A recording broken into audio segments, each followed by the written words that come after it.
अब दिल्ली में क्लासरूम घोटाले, गब्बर और बब्बर पर टक्कर जारी है और इसी बीच राउज एवेन्यू कोर्ट से बड़ी खबर आ रही है। सीबीआई ने शराब घोटाले पर राउज एवेन्यू कोर्ट में चार्जशीट दाखिल कर दी है और दिल्ली के डिप्टी से मनीष सिसोदिया शराब घोटाले के आरोपी हैं और थोड़ी देर में राउज एवेन्यू कोर्ट में इस केस में सुनवाई होगी।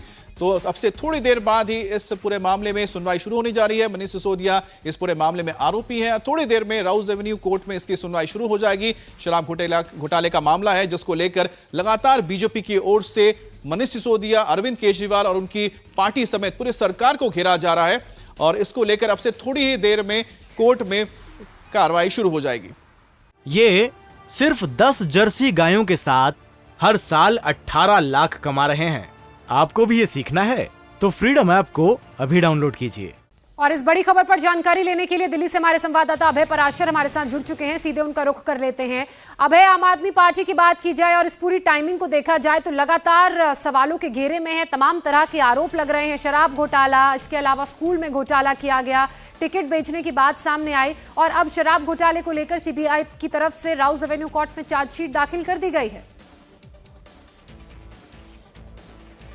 देखिए, बिल्कुल चार्जशीट दाखिल कर दी गई है। इसमें मैं आपको अपडेट बता दूं, जो दिल्ली सरकार का नई आबकारी नीति का पूरा मामला था जिसके अंदर मनीष सिसोदिया को भी आरोपी बनाया गया है। मनीष सिसोदिया से भी इस पूरे मामले के अंदर पूछताछ हुई है, लेकिन अभी जो चार्जशीट दाखिल हुई है उसमें 2 आरोपियों के नाम है। मनीष सिसोदिया का नाम अभी इस चार्जशीट के अंदर नहीं है। 2 आरोपी विजय नायर और अभिषेक बोना पिल्लई। अभिषेक बोना पिल्लई जो है ये एक बैंगलोर बेस्ड बिजनेसमैन है। विजय नायर जो है ये पूरा काम देखा करते थे, खास तौर पर एडवर्टाइजमेंट का और तमाम चीजों का काम देखा करते थे आम आदमी पार्टी में। इन दोनों के खिलाफ ये चार्जशीट दाखिल हुई है। कुछ और आरोपियों के नाम भी हैं। टोटल करीब 15 के आसपास आरोपी थे, जिसमें मनीष सिसोदिया को भी आरोपी बनाया गया है। और विजय नायर और साथ ही अभिषेक, इन दोनों क्या अब आगे चीजें निकलकर सामने आती हैं। बहुत शुक्रिया अभय आपका तमाम अपडेट के लिए। इसी बीच दिल्ली में घोटाले की एक नई फाइल आई है। इसके साथ ही भ्रष्टाचार की लड़ाई गब्बर और बब्बर तक आ गई है। दिल्ली के स्कूलों पर एक विजिलेंस रिपोर्ट सामने आई है। इसमें 1300 करोड़ रुपए के घोटाले का खुलासा हुआ। इसे बीजेपी ने कहा कि दिल्ली में जब बच्चे पूछते हैं कि क्लासरूम कहां है तो टीचर कहते हैं कि मत पूछो वरना गब्बर आ जाएगा। अब स्कूल घोटाले में गब्बर कौन है और बब्बर कौन है हम आपको बताएंगे, लेकिन पहले वो खबर जिस पर ये पूरी जंग अब तेज हो गई है। विजिलेंस की जांच में दावा यह किया गया कि 2400 क्लासरूम के कंस्ट्रक्शन के पैसों की हेराफेरी की गई।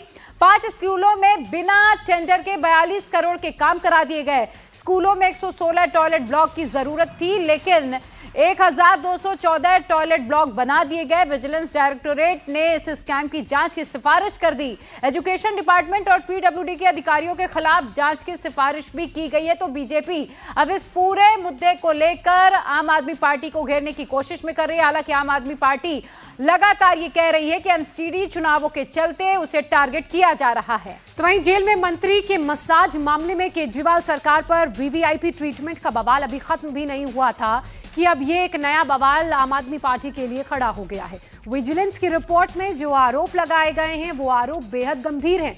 रिपोर्ट के मुताबिक एक private firm Babbar and Babbar associates की सलाह पर ठेका दे दिया गया और इसका टेंडर भी नहीं निकाला गया। 37 करोड़ रुपए की फिजूल खर्ची की गई। स्कूल में टॉयलेट बनवाने को लेकर भी घोटाला हुआ। बिना टेंडर 5 स्कूल में टॉयलेट का ठेका दे दिया गया। 42.5 करोड़ का ठेका बिना कोई टेंडर निकाले दे दिया गया। 116 की जरूरत थी, लेकिन 1214 टॉयलेट ब्लॉक्स बनवा दिए गए। अब दिल्ली में एमसीडी चुनाव होने हैं और ऐसे में अब दिल्ली की लड़ाई गब्बर और बब्बर पर आकर रुक गई है। बीजेपी प्रवक्ता गौरव भाटिया ने प्रेस कॉन्फ्रेंस किया और कहा कि अरविंद केजरीवाल भ्रष्टाचार के गब्बर हैं और गब्बर ने भ्रष्टाचार का ठेका बब्बर को दे दिया। अब बब्बर यानी कि स्कूल में टॉयलेट बनाने वाला, ठेके लेने वाला वो company Babbar and Babbar associates है। बब्बर एंड बब्बर भ्रष्टाचारी अरविंद गब्बर से कहता है रेन वाटर हार्वेस्टिंग स्कूलों में अगर होगी तो हमारा भ्रष्टाचार बढ़ेगा, आपकी तिजोरी में काला धन में ज्यादा दे पाऊंगा। करीब 1300 करोड़ रुपए का यह घोटाला है।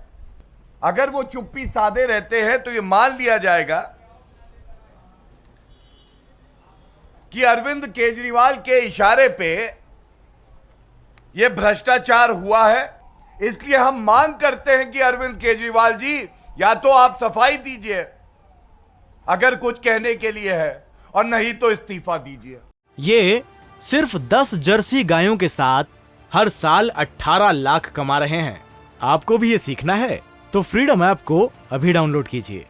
ये सारी भारतीय जनता पार्टी के हेडक्वार्टर में इनकी एफआईआर वहीं लिखी जाती है, इनकी चार्जशीट वहीं लिखी जाती है, इनकी विजिलेंस रिपोर्ट वहीं लिखी जाती है, तभी तो ऐसा होता है। वरना स्कूल में तथाकथित कोई घोटाला हुआ, उसकी कोई विजिलेंस रिपोर्ट है, वो अभी अखबार में मैं पढ़ रहा था कि वो चीफ सेक्रेटरी के पास गई है और वो मीडिया के पास है। वो मिनिस्टर को नहीं बताई गई, वो सीवीओ को नहीं दी गई, जो देश के विजिलेंस डिपार्टमेंट है उनको नहीं दी गई, वो मीडिया को दी गई है।